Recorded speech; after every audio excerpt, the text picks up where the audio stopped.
Hey everyone, Reaper here again with another discussion video. The topic for today is, are there any books in your collection that you would consider an absolute keeper? A book that you couldn't simply part with under any circumstances? Reasonably. I understand if you had some sort of medical emergency, that's when sometimes people might want to get rid of things to raise some extra cash. But is there something in your collection that it would be very difficult for you to part with? That's just an absolute keeper. Now I know, I know a lot of people might say, well, most of my books, if not all of my books, are keepers. But there's got to be at least one or two that are above all the rest, right? I would be interested in hearing it. So let me talk to you a little bit about some of the ones that I would consider in that category of just a keeper. Let's see, the first one that comes to mind. Now, there are probably more than a few in my collection. I'm just probably not going to mention them all. It's just a little bit to just generate a conversation for this video and in the chat. But one of the ones that comes to mind is Crime Patrol 15. You know I'm a big EC fan. You know I enjoy those books very much. I get the same amount of pleasure collecting EC books the way some people collect superhero books. And I get the same thing collecting superhero books. It's just that good of a feeling to bring some of those books into my collection, preferably the horror books. You know, I'm not into the science fiction or the war or even the crime, to be quite honest. It's really the horror books that give me that feeling. So I mentioned Crime Patrol 15. I said, wait a minute, you just said not crime books.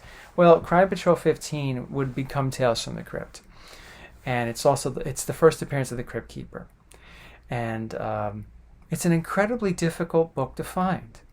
I mean, I think you could go on eBay at any time and you might see one or two of those. Sometimes for long periods, long stretches, you won't see any, right? So it's a tough book to get. I was lucky enough to get a 4.5. And you know, that might be the topic of another video discussion, like what are some of your most memorable scores, if you will, and what are some of the ones that are for good and for better or for worse.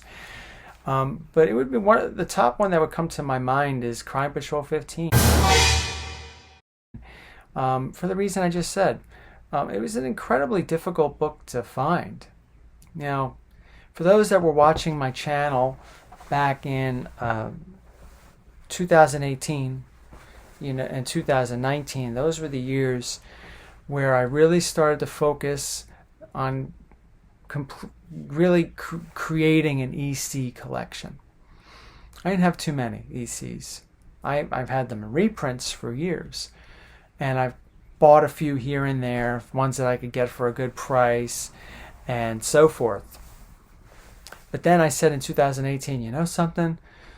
I really want to bring EC into my collection. I really want to start collecting those 3 horror titles. Now, I'm not quite sure if I'm going to get every single one, which later changed that, yes, I do want to get every single one. But I want to get at least some of the ones that I think are really, really cool. And I did. And you know something? It takes a lot of dedication to do that. Because, some of us, most of you, I would say, out there are not really pre-code collectors or not EC collectors. You're superhero collectors. And I don't mean to separate us into 2 different groups, but a lot of times we are in separate groups. And those of us that there are a few that collect both.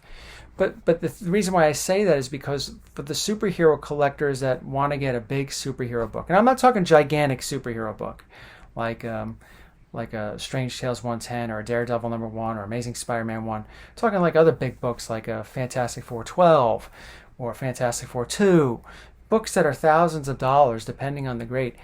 They really, it's been my experience, they can't really cut those resources in half. I mean, there are some that can, and some that do, but not everybody. I wouldn't say that's the majority. If you're looking to get like a nice 5.0 Fantastic Four 12, that's the Hulk and the Thing crossover, right?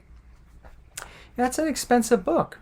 That book in a 5.0 could probably run you what? Maybe as of right now in 2022, June of 2022, maybe almost $2,000.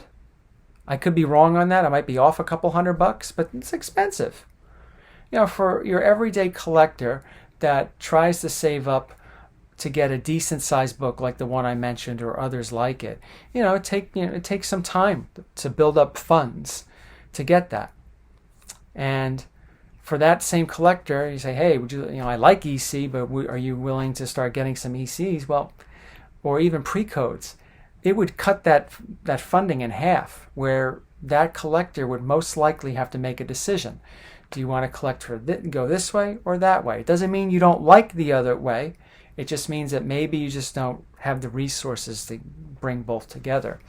So I made an effort to try to get both. And I do get both, but usually when I'm collecting ECs, the superheroes take a bit of a back seat for a while. Then when I'm sick of collecting EC, superheroes come back up. So I take breaks between the two. But when I decided to really go heavy into ECs, I said, I got to get Crime Patrol 15. And it was just very difficult to find, but I found it. I was able to get it for what I thought was a pretty good price, even for back then. I could sit back now, years later, and say, oh, I got it for a good price, considering what that book in that grade can and has gone for recently. I mean, I think we could all do that with some of the books that we bought years ago, right? But even back then, I think I got it for a good price, so I was very fortunate. And I know how hard it is to find that book. So that I would definitely say, not just because of that reason, that it's hard to find and all that stuff, because I like the Crypt Keeper. It means so much to me. That's one of the reasons why I would say it's definitely a keeper in my collection. All right, and there are others too. I'll briefly go over a few. I won't give you that much info on it, but my Amazing Spider-Man 129 is one of them. The story about that. If you don't know the story about me getting the Amazing Spider-Man 129, check out some of my earlier videos. I think I talk about it several times over the years, but that's definitely a keeper for all the reasons that I've said in those past videos. Amazing Spider-Man 300 is a keeper for me too. I have like a 8.0 copy, so it's nothing spectacular. But I remember the day I got it, my dad got it for me, and I remember loved reading that book. That was like one of the first big books that I got back then, back in '93, that was in good shape. That was like one of the first big books that I got that was in good shape, and I loved reading it, and I loved Venom. So if I were to upgrade, if you will, well, it's only an 8.0. If I wanted to get like a 9.2 or a 9.4, would I sell the 8.0? Probably not, because I have somewhat of an attachment to that book.